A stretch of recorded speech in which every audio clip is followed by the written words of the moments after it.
Jesus is the King of Kings. Amen. Jesus is the greatest I am. Hallelujah.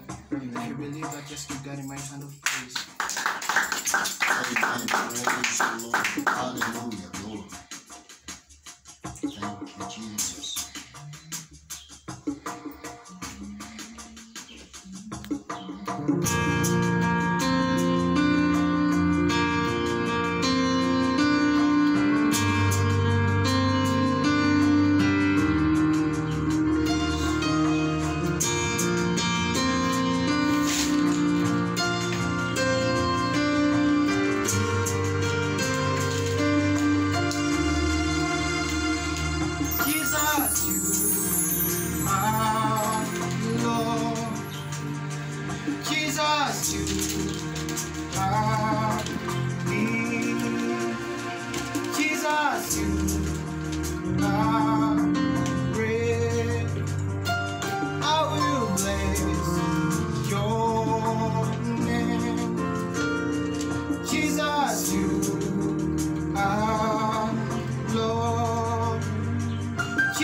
Jesus, you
Praise the Lord, everybody. Amen. We are very, very grateful to God for this wonderful day. And we thank Him so much for lives. And we thank Him that He has protected us from every evil, from every fiery dart of the enemy. To God be the glory. Amen. Can you just turn to your neighbor and say hi to them? It's wonderful to be in the presence of God. Wonderful being in the presence of the Almighty God. Amen. Amen. Newunya lwaki Katonda yatwagala for sure, era ajja kutwagala. Gamba neighbor nti Mukama ajja kutwagala. Si mwetegefu kutuleka n'omulundi naki n'ogumu. Njagala kweyambisa eddakiika ntono okwogera gye muli mu kigambo kya Katonda. Mbadde njogera gye muli Sunday ku Sunday nga nsomesa ekigambo era n'omulundi guno nkomyewo n'ekigambo. Gamba kunnanye nti n'ekigambo. Amen. Let's have a word of prayer. Father Almighty God, we just want to thank you for this precious and wonderful time. We have been protected. We've been secured. We are wonderful and fearfully made in your image. And because of that, we are too grateful and thankful for your love, your mercy, and your goodness. Here we are once again to hear and receive your word. We pray, Lord, that you help us to understand, that we may move out and walk according to your word. I pray that the anointing of the Holy Spirit will help us to receive and to take the word of truth. The word of truth. Ekigambo eky'amazima ekitakyalabika mu nnaku zino ezisembayo. Tukwebazanga ekkanisa yo eya Kristo okuba nti otutaddeko mu lockdown, okuddayo okwekebera ffekka mu mayumba gaffe obanga tutambula nga bwe kitugwanira. Tuyambe okwetereza, okwerongoosa, n'omwoyo omutukuvu ogenda ng'atulaga wawe tulina okutereeza. Ekigambo kyoleka n'omulundi guno kituyambeko ku Yesu Kristo Mukama waffe ffenna ne tugamba nti Amen. Mukama yeebazibwe. Nga bulijjo amanya n'eddoboozi Joseph Kaweesa, omusumba wa Harvest Time Church ekitemu. Kitemu kisangibwa ku Masaka Road kilometers 10 okuva mu City Center. That is right after Nabingo Township town center. The following, this next town is Kitemu. So just as you slow, kanisa eri ku mukono gwo ogwa ddyo ng'ogenda ensangi bw'oti obuuza Harvest Time Church. Tukkiririza mu kusomesa Bayibuli, tukkiririza mu kigambo kya Katonda okubanga ge maanyi g'ekkanisa. Mukama yeebazibwe. Sunday yaggwa nayogera gye muli ku mukisa. I spoke to you about the blessing of Abraham, the blessing of God, and I was teaching and explaining to you what the blessing is. And it was so wide that we come to realize that a blessing is not just the material things one may have. The blessing of God is the Spirit of God in your life to direct you, to lead you, to guide you. And that's the blessing. That's the greatest blessing ever. So today I just want to make a continuation of my teaching, although I won't talk directly about the blessing, but it connects to the blessing. Amen? Amen. We are talking about Abraham, the man of God. You remember as I was ministering to you, I said Abraham started on a journey of going to Canaan from Haran. And I explained much there for those people who followed and who are interested in the Word of God. But today, my spirit, I feel to speak to you about what we call aloneness. Aloneness. Somebody say aloneness. The word aloneness comes from the word alone.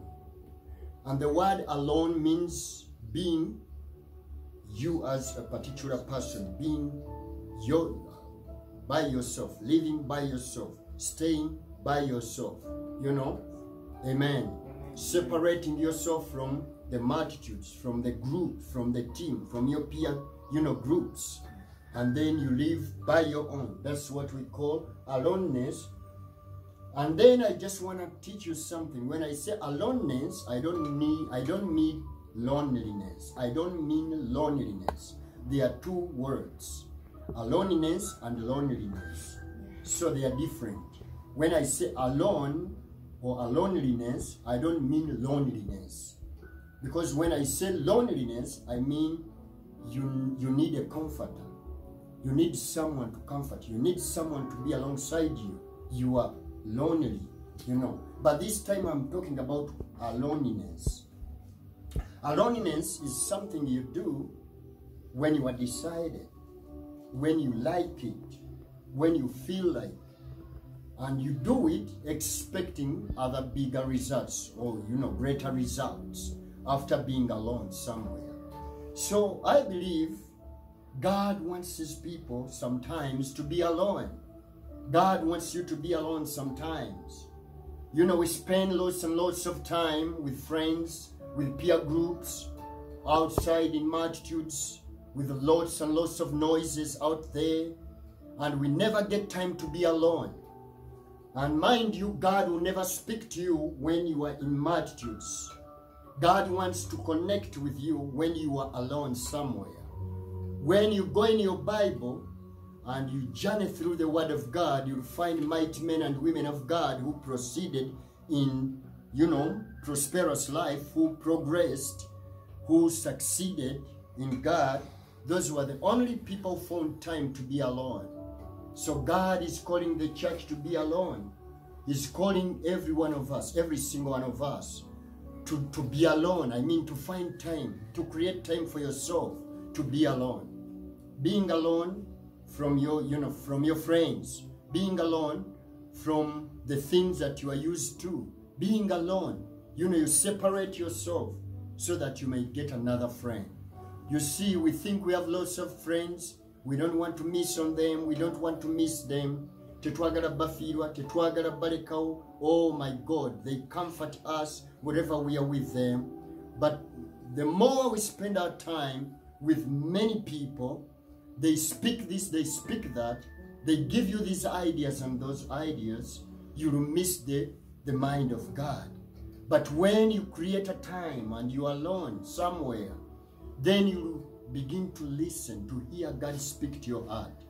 I believe God decided on that this time of the coronavirus pandemic, that God created it, he decided to allow it to come our way.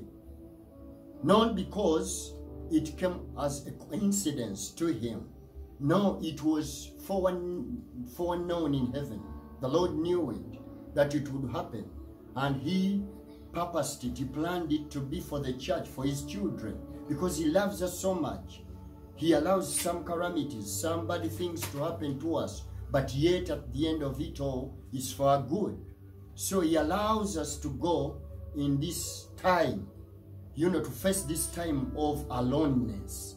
That is when we are out of church, when the churches are locked, when the businesses are locked, when all those places where you spend your time are closed, and then you can be alone in your house with those fewer people, your children, your siblings, your father, your mother, those few people you spend time with. God allowed it for you to happen. Why? Because he wanted you guys to be alone. He wanted the father, the mother, and the children to, spend some time together and to be quiet in his presence. God wanted it that way. We intend to bring in lots and lots of noises, which noises are empty. they don't seem to help us. But when we are alone, locked in, God is good. He will begin to speak. He will begin to direct us. Amen. Praise the Lord. Amen. So I count it God's blessing for every one of us to be alone in our houses. It is godly, it's divine for us to be alone in our houses. To God be the glory. Amen. Listen and understand. I want to say it again. The devil, Satan, cannot be so other strong that he can bring this pandemic and to surpass God's power. Yeah. There are some people who say, Katonda yaliriddawa. Where was him? Where was God?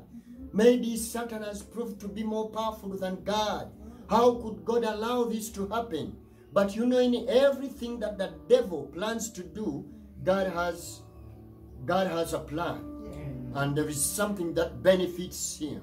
So I believe after this pandemic, the people come back in the groups, in the peer groups, back to the churches, back to the places of work, when they have, contracted something new on the inside of them.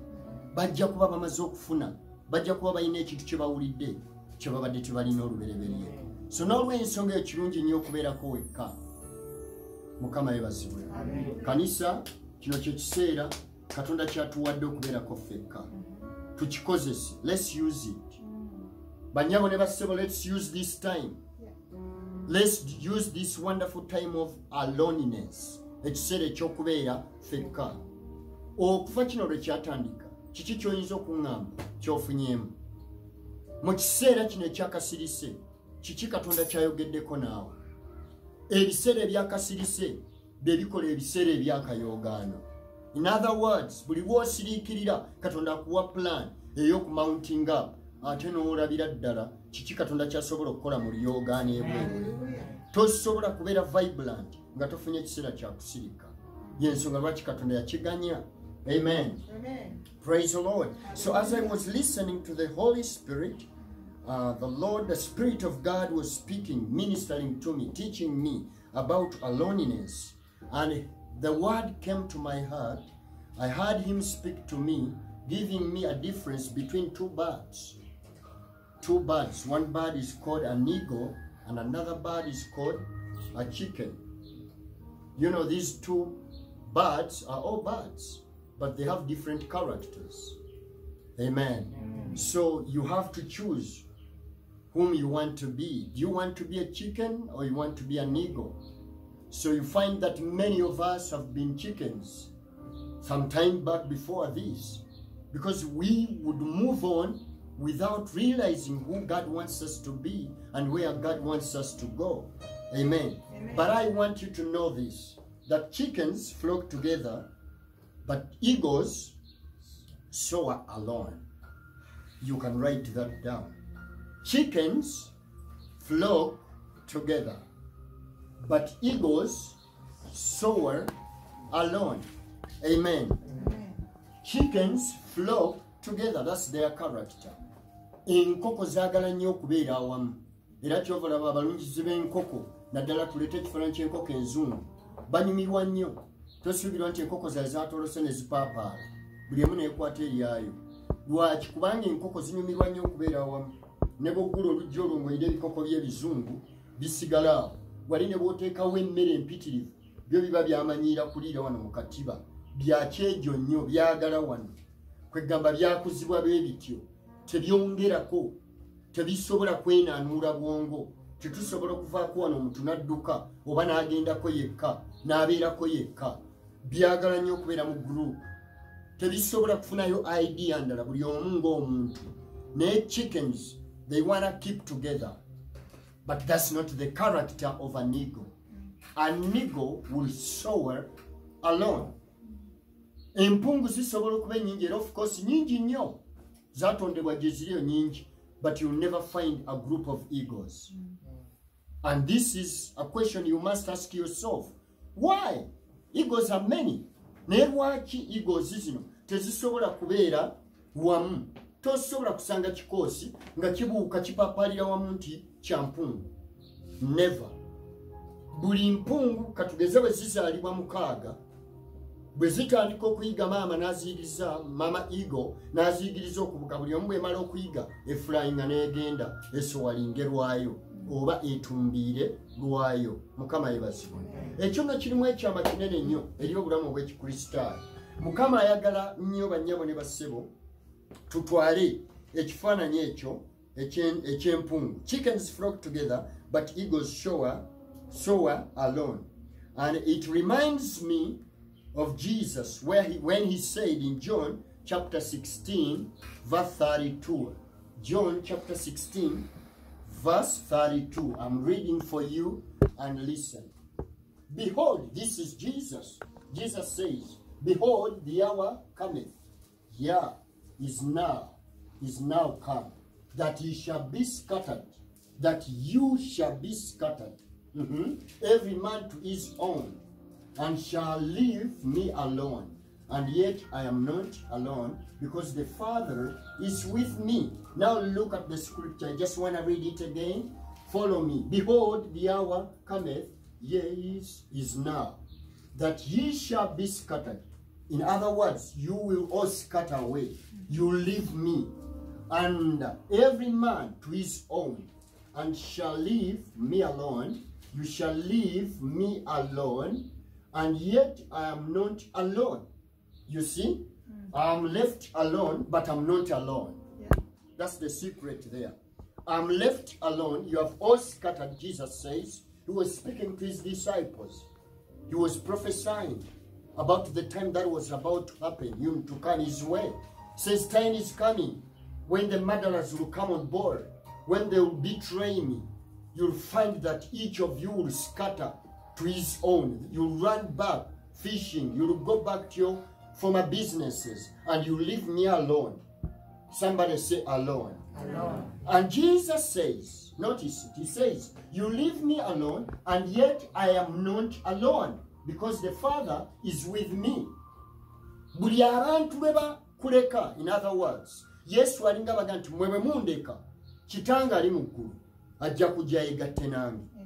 Kitegeeza ki? Buli bw'obeera wekka n'oleka ebibiina, oba n'oganya ebibiina ne bikuleka, kireetera kitaffe omugulu okubeera naawe. Kola bw'oti kireka ebibiina bigende, kitaffe omugulu yegatte nange. That's the principle. That's the way things have to be done. Abaagala ennyo okubeera n'ebibiina, Peace jangu wano, ne Dawudi jangu ne Geetu. Abantu abo abaagala ennyo ebibiina, ng'oyagala nnyo okubeera n'abantu buli kaseera. Oh, my dear friends, mukwatagane. Oh, bano gye mikwano gyange, nkwate eno Dawudi.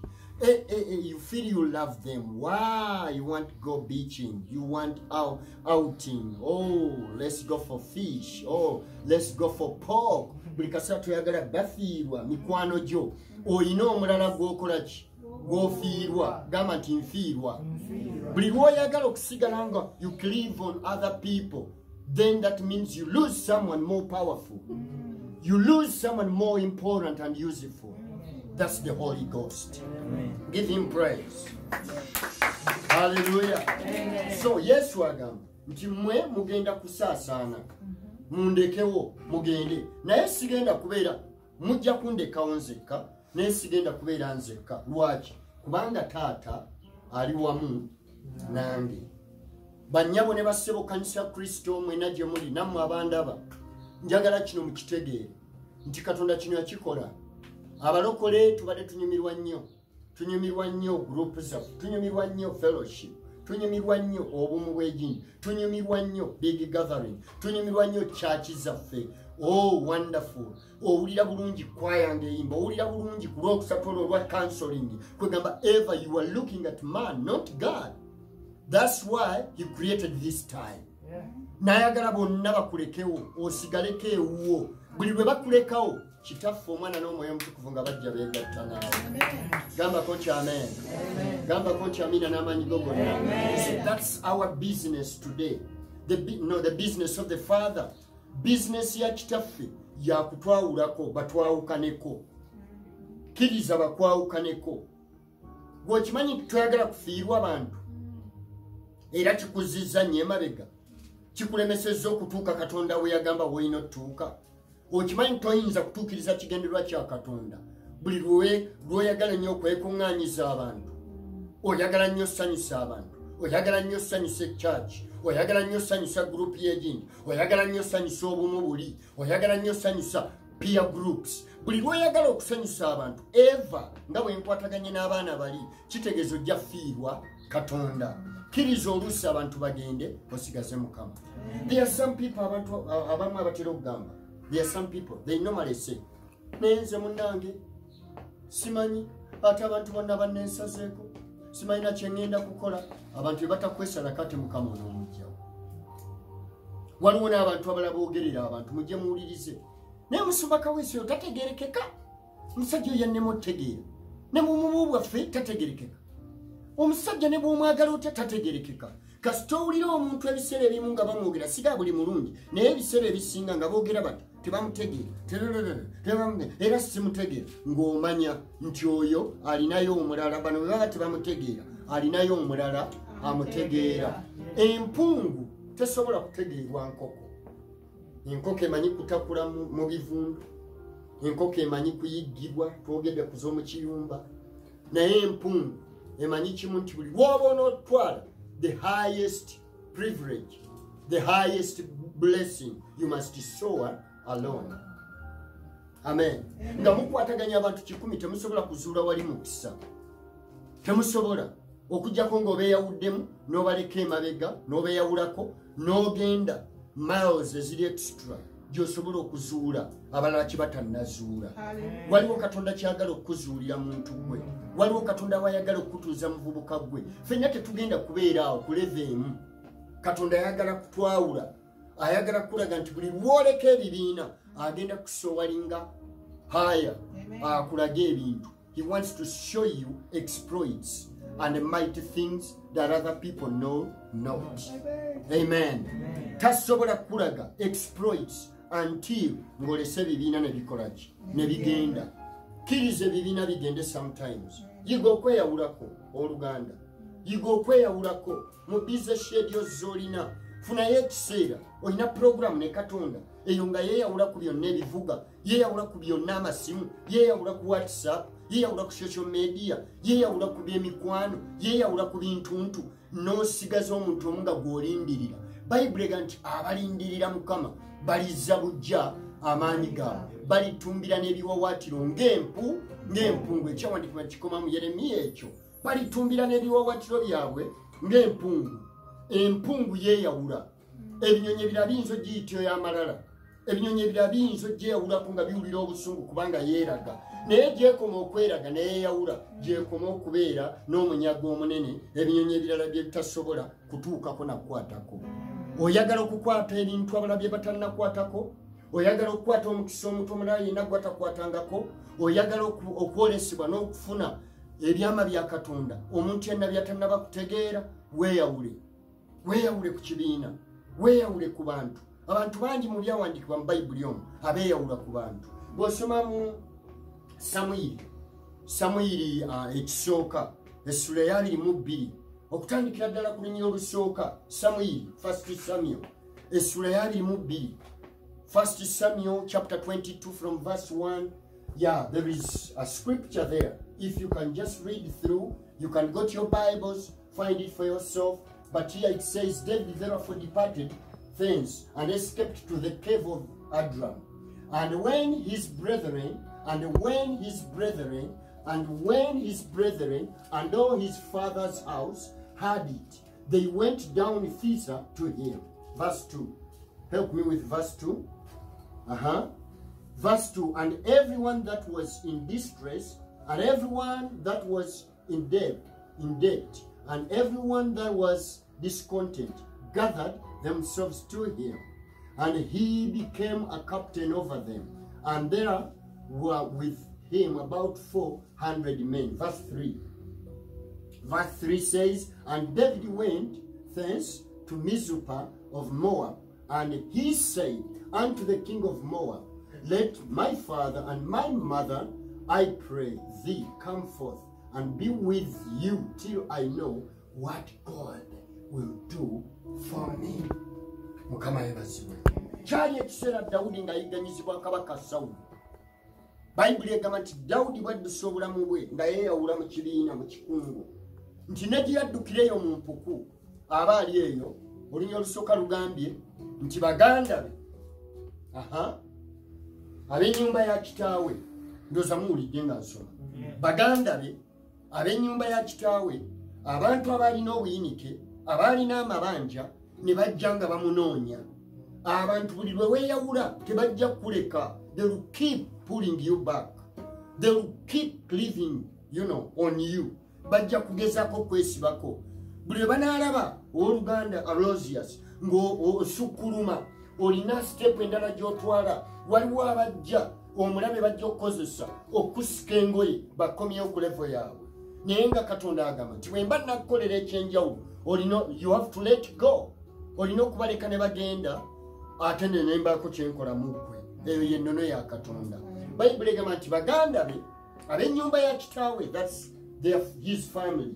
Ab'ennyumba ya kitaawe teekamu bali abali mu okutta Goliasi bonna ne bajja abamujeregako ng'alwana ne Goliasi Baaminadabu, Bashama, Beriyabu, bonna abali bakulu be ab'ennyumba ya kitaawe, taata ne maama n'abantu abalina amabanja ab'okukyalo abaamuwulirako abaalina obuyinike abatalina ayamba bonna ne bagaka tugende gyali oyo. Bayibuli egamba nti bwe batuuka eri Dawudi wulira akakodyo ke yakola. Bwe bamutuukako teyabagoba. Bayibuli egamba bagamba tubeerere kapiteeni waffe. Number 1 ekyo yakikkiriza kubanga kapiteeni bulijjo alaba okusinga baatwala. Number 2 kapiteeni bulijjo abeera above you. Amen. Ateekawo this gap, aloneliness. Naye kino kye yakola bwe yalaba nga taata ne maama baagala kubeera ne mutabani waabwe. There is that kind of dearness, omukwano, that comfort zone. Daddy, mommy. Omanyi kye yakola? Bayibuli egamba n'akwata taata ne maama n'agenda e Mizupa e Mowabu, ewa kabaka w'e Mowabu, n'amugamba ssebo kabaka yali kabaka wa mawanga si mu Isirayiri, n'amugamba omanyi njagala okuuma taata wange ne maama wange basigaze wano mmale okuddayo ngende mu mpuku manye Katonda kyanankolera. Katonda bw'aba anankola ebinene omwaka 2020 mu bulamu bwo oteekeddwa okuddira ebintu ebyo ebiri dear to you. Waliwo ebintu ebyo biyinza okukiikirwa taata ne maama because mu nsi muno tewali yenkana taata na maama mu bulamu bw'omuntu. That represents the dearest stuff in your life. You have to let go. You have to, to put them into the hand of someone so that you may hide you being aloneliness to know what God will do for you. Amen. Abalokole mumpulire. Bwe muba mwagala okukola ne Mukama. Bwe muba mwagala okumanya mayindi ya Katonda. Bwe muba mwagala okutegeera ekyabatonza. Nga mwagala okumanyira ddala full purpose of why you were created. Muddire dear things. Taata ne maama. Baganda bo ab'omu nnyumba yo. Ddira emikwano. Ddira abantu abo abajja nga baagala okusaasirwa. Byonna sooka obyesaleko. Newankubadde oyagala nnyo okuweereza kubanga bano abantu bakiikirira obuweereza. Sometimes Bayibuli egambye nti abalina obuyinike abalina amabanja, that is ministry. Those are the things you must attend to. You must attend to. Byonna oteekwa okusooka okubireka eri. Waliwo ebiseera ebimu nga ne ministry kaweesa nino givaamu nenjiwako time nenjivaakoko fe time nengendako mu time eyo eya aloneliness ey'omuntu omu nemmanya Katonda kyanankolera. Ekibuuzo, wasemberayo ddala ddi okweyawula n'omanya Katonda kyanakukolera? Wasembayo ddala ddi musajja gwe gwantunuulira gwe? Wasembayo ddi okuwaayo ekintu ekyo kiriddiya? Nkulaba oyagala nnyo okgenda mu gym, nkulaba oyagala nnyo okgenda out buli kaseera chicken ne fish ne chips. Wasembayo ddi? Wasembayo ddi okujja ku korona n'okusala era Katonda yakikoze naye nontuwiringire? Wasembayo ddi okweyawula ku bintu ebyo ebikutwala? Wasembayo ddi noga nti kaneeyawule ku bintu bino ngende ndabe Katonda kyanankolera? Kubanga abooluganda mutunulire, empuku cave represents a place of sorrow, a place of pain, a place where there is no food, a place where snakes live, a place where you may find lions and pythons. That's a place ewabeera obulamu nga tebuli comfortable. Amina. Oh my God, bannakampala wasembayo ddi ogendako mu kyalo eyo ne weeyawula mu kibira ku lusozi eyo n'onoonya ku Mukama n'okubwa ku nkuba naye ng'ogikuba owulire Katonda kyagamba. Wasembayo ddi? Kyobulaba nti ne mufe abasumba mutusaasire mmwe n'abawuliriza tutandise okusumbira ku bukodyo n'otula n'oga kati mbayiiya eki anti Katonda yagenda tokyayina budde bwe kati oyiiya buki buyiiya opanga bupanzi ne mutuula ne mupanga ebirala bya koppa bw'ogende wa pasita gundi bw'alabye akoze kino n'odduka naawe n'okiteekawo obanyweza abantu tulina backward. Omanyi abantu mulembe guno abantu tulina backward. Kakati mugire nankani kwaye gire nankani mugire kinanka mumanyi mulete ebitaala ebyemoola bwebiti bwe binamala okwemoolamuola bwebiti bajja kulaba ng'omwoyo atambula ow'amaanyi awo.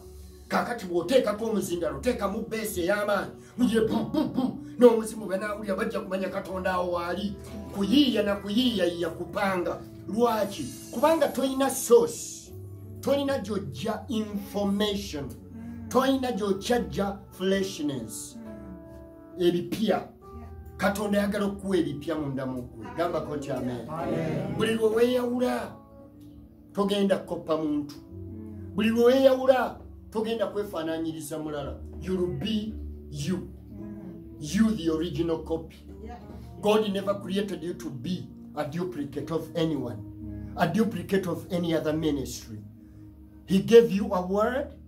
He was very systematic and orderly. He knew what he spoke to you. He knew what he intended to create you. He is a very smart God. Tagenda kubuza byawakawesa. That's why he wants you to be original. And the way you can find originality in you is being in his presence. Amen. Hallelujah. Ne weeyawula kubikutwala. Kiseera kya kweyawula. Ninawo wano ebigambo bitonotono bye njagala okwogera mu dakiika ntono. I just want to show you the dangers that are found in flocking together. Because we have realized, we have learned, chickens flock together and eagles soar alone. That's our topic, okay? Chickens flock together and eagles soar alone. Now, I just want to show you the dangers that are in flocking together. Number one, you will never produce your own ideas as you flock together. For instance, if we are 100 of us, we always enjoy our company, we are always together, you know, we enjoy our comfortability together, you will never produce your own ideas. You will be limited to what your peer group bring. Amaaso go jagateekangawo tojja kulowoozayo kipya kubanga you are not alone. You can't create anything. You can't trust God for something new for your life. You cannot walk extra miles to know what God has for you. That's why David says, please remain with my father and my mother that I may see what God will do for me. Omuntu ali yekka gamba nti ali yekka bulijjo anoonya okumanyayo ekintu ekipya Katonda kyalina ku lwe. Eyo number one. Siina budde bumala. Number two, I want to say it again, you never want to embarrass your colleagues by showing beyond limits, beyond their borders. Kagamba buli mubeera abangi Joani, Mama Kawesa, Jaira, oluganda gundi, obumu bwaffe obwejinji bino byetutera okukola. Omanyi tulina obumu bwaffe si kibi kuba na bumu naye ndabye abantu bangi abakolerera obumu bwe balemerera otuukiriza ebigendererwa byabwe ebyabatonza. Why? Because even when you get something new, listen to me, you get something new on the inside of you, you want to put it in practice, you want to implement it. Ate gundi anagamba atya, ate amateeka ge twabaga gagamba bwe gati, ate twasalawo twagamba tulina kukola kino. You become so limited. Praise the Lord. Tosobola kubaako kintu kyokola because you fear to embarrass your what? Your colleagues. Amen. Your friends. Kati omuntu oyo yesibasiba ku bantu bulijjo okola ebintu ng'oyagala kusanyusa abantu. We are not money pleasers. God has created us to please him, not to please man. And you know what? When we shall all appear before the throne room, I mean before the judgment seat of God, we will give our own account to God. We are responsible to him, not to people. Muntunulire mwena kiddemu nkyogere. Joan, obuweereza bwo Katonda tagenda kukubuuza mikwano gyonna gye walina. Ogenda ku akaunti ya kwaye nkubuulira ng'ovudde mu nsi. Simanyi ddi. Kambabuulire, jjo nabadde nva mu kyalo ku Friday n'ensanga accident e Katende ng'abasirikale balinga 30 ng'abantu bawerawo nga 4 ng'ekiriwa ly'ekkubo lyonna lifuladize ng'omusaayi gukulukisa ekkubo lyonna. Ne ŋŋamba dereva wange ne mugamba nti obalaba abo nga tulaba piki yonna eweddewo eri mu kkubo wakati. Ne ŋŋamba nti abo bandiba bano be bantu abaamanya nti waliwo lockdown eno ne bagula pikipiki oba ne bapangisa piki nga tagimanyi na bulungi nga gyatambulirako oba yabadde ava mu kyalo kunona mmere ffe ne tuvuga. Olwaleero ku makya bankubidde essimu nga bambuulira omuntu yafiiridde mu accident nga neiba waffe awo. Omuvubuka eyasulanga baasulangaawo kakandi yabalinako n'oluganda nga buli kaseera afuluma n'agenda awo. Mwami yali mumpimpi bw'ati yasenguka n'agenda e Namagome eyo. Kaakati yabadde apangisiza piki ng'agenze mu kyalo okudda nga sibyeko ogutereke gw'emmere yatagadde ebiri ka pavement nga bw'ova chorus n'emusena trailer gundi tipa y'omusenyu n'emulinnya yenna naggwawo. Muvubuka twali tumumanyi ng'abuuza ne mamya we Butambala we Gombe muganda wa Kakandi, which means any time from now I can lose my life. This life is not, has no assurance. Terina guarantee nti ejja kubeerawo. Leero tuli balamu enkya tugenda. Njagala ogambe nti leero wendi enkya ngenda. Naye the moment ng'omaze okuva mu mubiri ogwo Jaira, Kaweesa, Marius, Aloysius, ng'omaze okwambula omubiri ogwo di enkya di akawungeezi ka leero di tonight di the next hour from now. I'm not scaring you, but it's possible. Because for those who are dead are not the most, sinful. But God designed it that way that once you are born, you wait for the day you die. Amen. Amen. So the moment you die, dear brother, sister, now and ever, ogenda kuwa account eri Katonda. Kubiyagenderera okutonda. Kati buli lwalemezako peer groups, bana abakuwaana n'otonoonya Katonda, kumanya kyanakukolera, aloneliness, nga teweewa budde obwo bwakubeera ssekinomu ne Mukama. Ogenda tuuka mu maaso ge nga accountability togiwa bali boolese naye ng'ogiwa Katonda gy'ogenze. Be watchful, be careful, be very careful the way you handle your life. Time of loneliness is very vital in a life of a believer. Praise the Lord. Hallelujah. Number 3, you will always want to maintain a common goal with your what? Your comrades. Oyagala nnyo kwegamba, you want to maintain that common goal. Bye mwakkaanyaako, omanyi tulina kubeera bwe tuti. Omanyi ffe kwegamba bwe tuba tunaagaba emmere nabadde mbiwulirawo ku TV bannaddiini aba joint council nga bateesa kwegamba ffe tujja giwa abantu baffe. N'abalokole nno nabawulidde mu nsonyiwere kinaaluma. Kwega tujja omukatuliki akyogera n'omusiraamu akyogera naffe abaana ba Katonda twegasseeyo twogera ffe tujja giwa abantu baffe be tumanyi. Bayibuli eyogerera nti oligiwa muntu wo. Omusamaliya yatambula n'asanga eyagwa batemu. Omuleevi ye yali amanyi Katonda n'amuyitako. N'oli yali ategeera Katonda n'amuyitako. Omusamaliya atalina Katonda, atamanyi Katonda, atamanyi byawandiikibwa. Mbu n'ava ku nsolo ye n'amusiimuula omusaayi n'amuddaabiriza n'amusitula n'amwebagala n'amussa ku ndogoyi. Teyamala genda ku agenda, teyamala gamba abantu baffe. Saa yali ayogera ku bantu baabwe, yandibadde tamutwala, yandibadde tamufaako kubanga yali muyise. Bayibuli ga yamuyita stranger. Naye ebintu bya Katonda they are wider than your what? Your cycles, your circles. Mukama yebazi, your borders. Kati waliwo ebintu bye tukola olw'abantu jangu wano. Olw'abantu abantu batukoze ensobi ki nyingi. Saagala kunyiiza ono, saagala kunyiiza joint council, saagala kunyiiza wa Luganda gundi n'okolera mu common goals zaabwe. Naye nga Katonda alina kigazi nnyo okusinga bo bye baagala okole.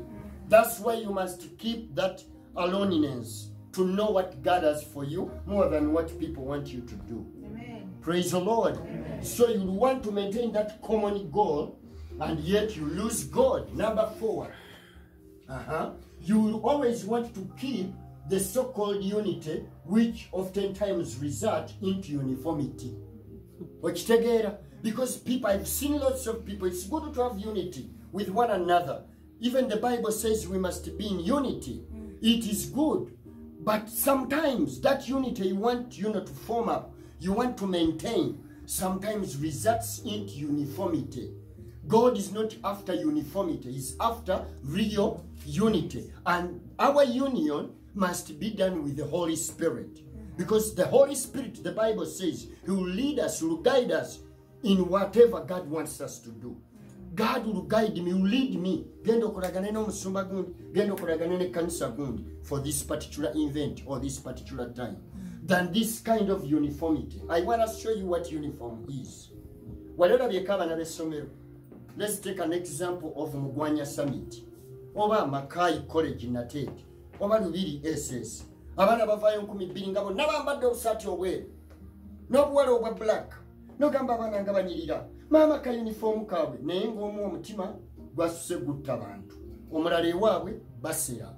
Omulala ewaabwe teekawo kyoyagala. Ono omulala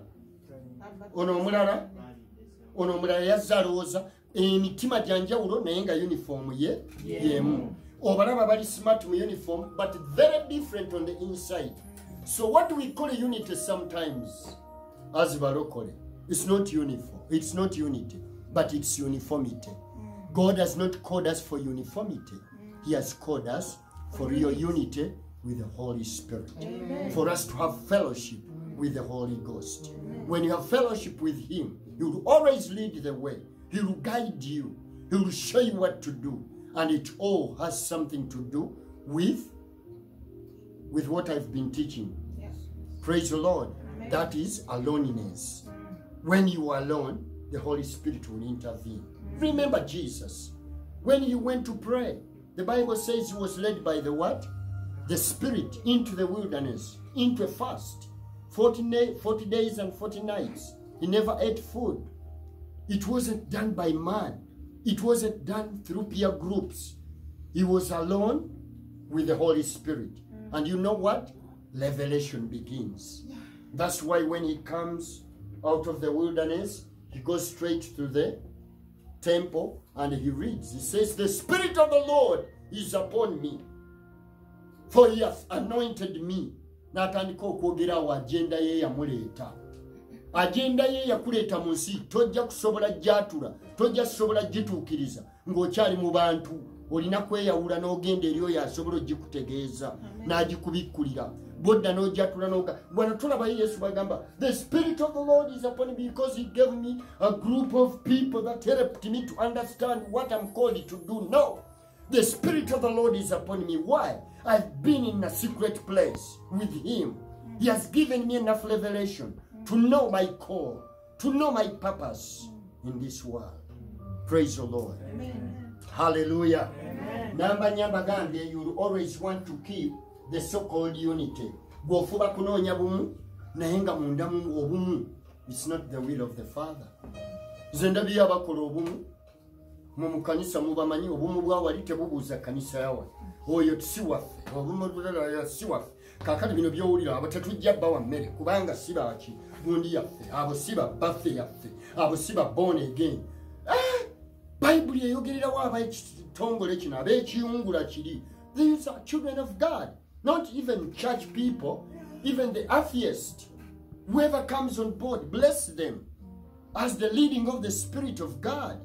Praise the Lord. It's not about who. It's about humanity.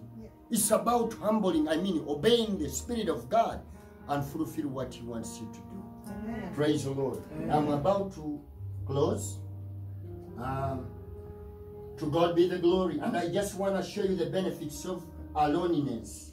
Number one, right. The benefits of aloneliness.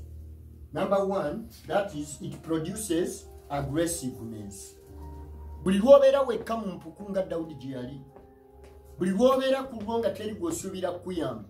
kikuletera aggressiveness. Aggressiveness kwe kugamba nti ekimala kikola ki kimala.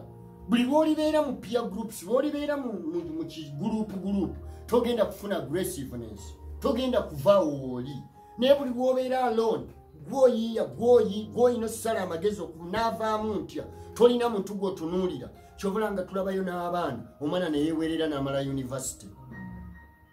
Taata yafa, maama yakola ki? Talina muganda we. Balaga omuwala wano ng'akuba matoffaali, bamutikkira juzi. Gavumenti egenda okuvayo n'abantu bonna n'amakampani ng'omuwala bagenda mutikkira abulayo mwaka ogwo nga bukedde TV emunoonyeza. Mwana muwala nga bulaba geetu oyo ne kakula ne batobaako nga geetu ye mukulu, waliwo n'obuto ne kabayigiriza okuba amataffaali. Ne bakula kati basomye amaze bamuwadde n'omulimu. Aggressiveness ejja kujja gy'oli ng'ovudde mu bulamu buno obw'ekikungo ng'oli alone. God wants to see you alone. Amen. He will give you that spirit of aggressiveness. You will become spiritually violent. Ojja kwekyanga, ojja kugamba ekimala. Number 2, benefits of aloneliness. Aloneliness will lead you to take abnormal risks. Somebody say risks. Somebody say risks. Enkoko nga zitakulira wano zibeera mu bumu. Mwanange tezisobola kusowalinga. Tezisobola kusowalinga ku biwawaatiro. Never flapping ebiwawaatiro. Tezibuuka kubanga zirina comfort zone mwe ziri. Naye empungu emanya ndi nzekka. The higher it goes, the more risks. And the more risks, the play. Gyezikoma okulaba ekyaki ekyokulya. Kigambibwa nti gyekoma okugenda ewala, gyekoma amaaso gaayo okukola ki? Okuvisualizing, okulaba. Risk taking kikulu nnyo eri obulamu bw'omulokole anaagenda mu maaso. Njagala nnyo muveeko mu comfort zone. Mwe batamanyi bange olwaleero temufaayo, musigala wano ku TV, ku computer ne mukuba game, obumotoka, ntera okubasanga n'okuseka n'enseka. Why? Because daddy and mommy are still alive. Naye singa babaga nti daddy abadde akumawo ne mommy they crashed at Katendi. Togenda kuddayo ku game. Nkulayirira, togenda kuddayo ku buzannyo.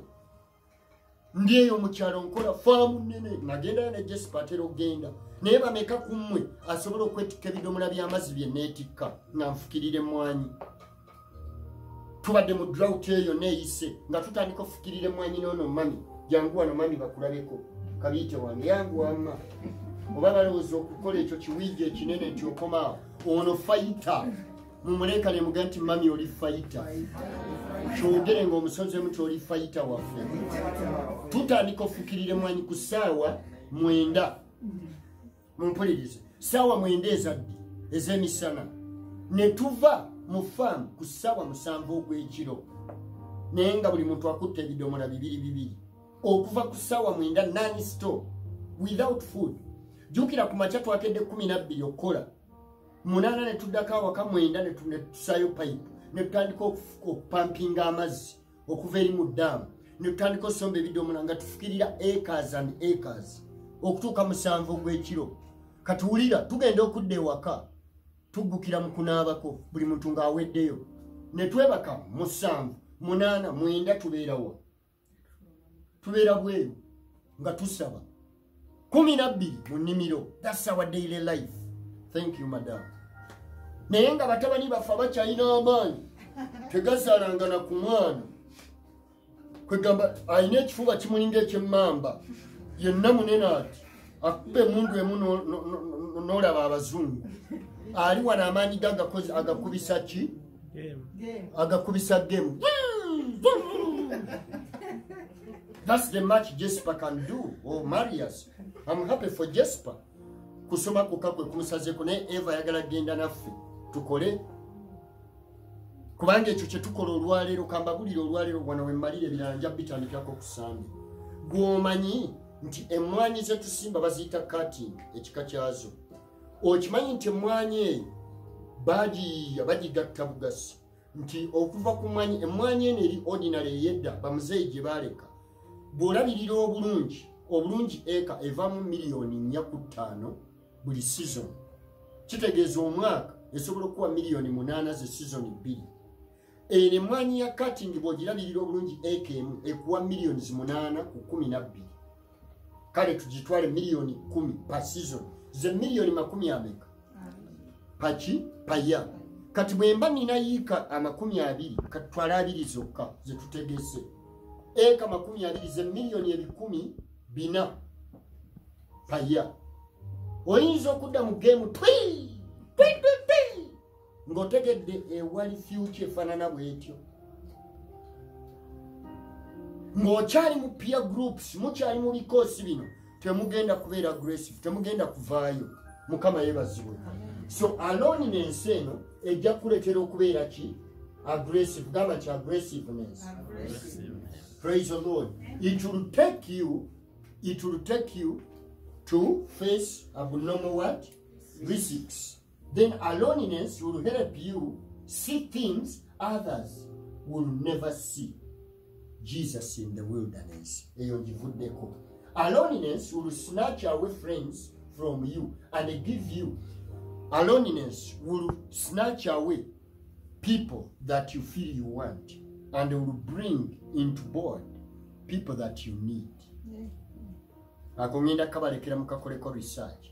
There are people that you feel you want, but they are not the very people you do what you need.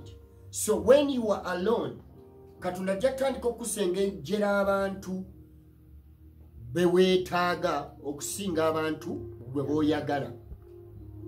Ffe Katonda tukozeemu omulimu tatusengejjedde abantu betutaagala. I mean, there are people that we don't want. We felt we want in our lives, but God is, Babajao is bringing on board people we need.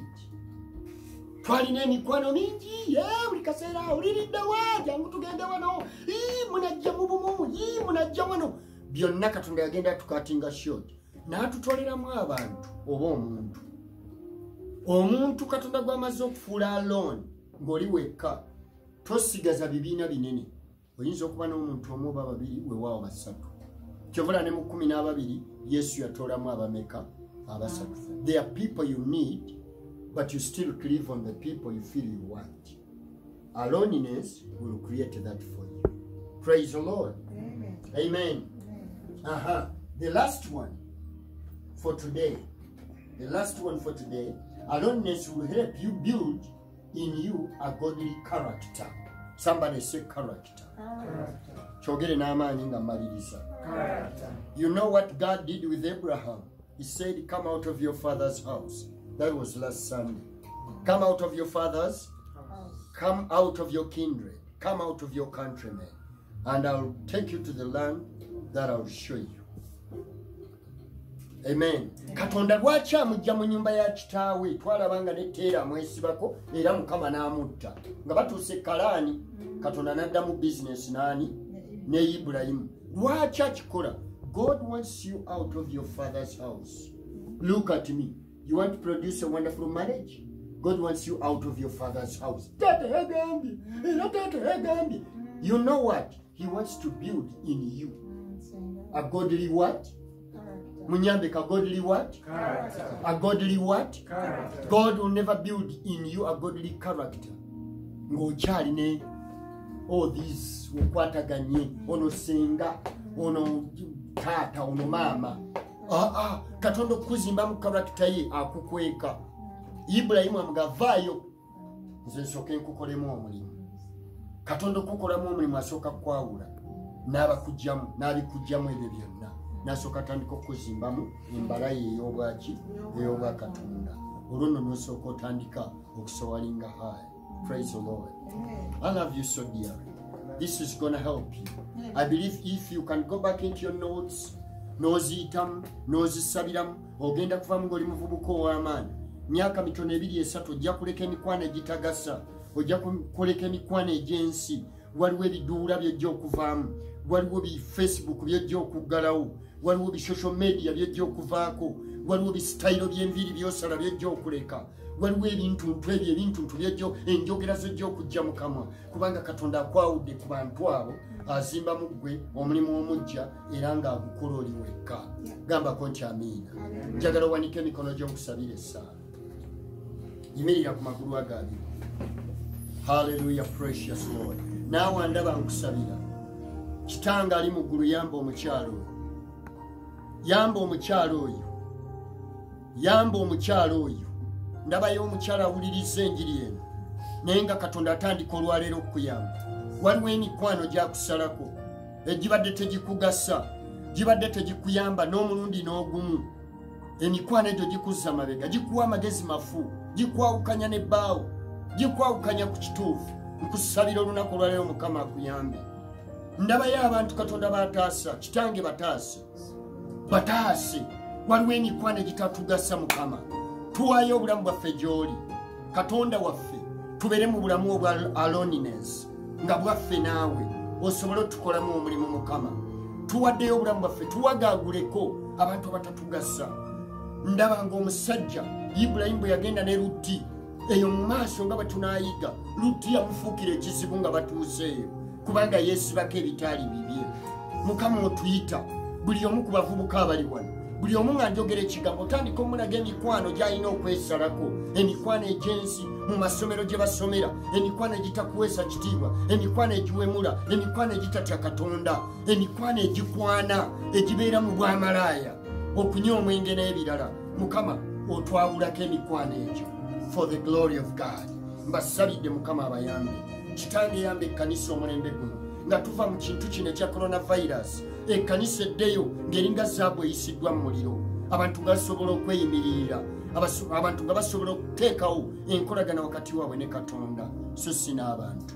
Webale nnyo Katonda wange kubanga okitukoledde ffenna mu Kristo Yesu omwana wa Katonda omulamu. Katonda wange abanjagalire, abasanyuse Mukama. Sigadde ndi omusumba Joseph Kaweesa. May God bless. And we wait for you.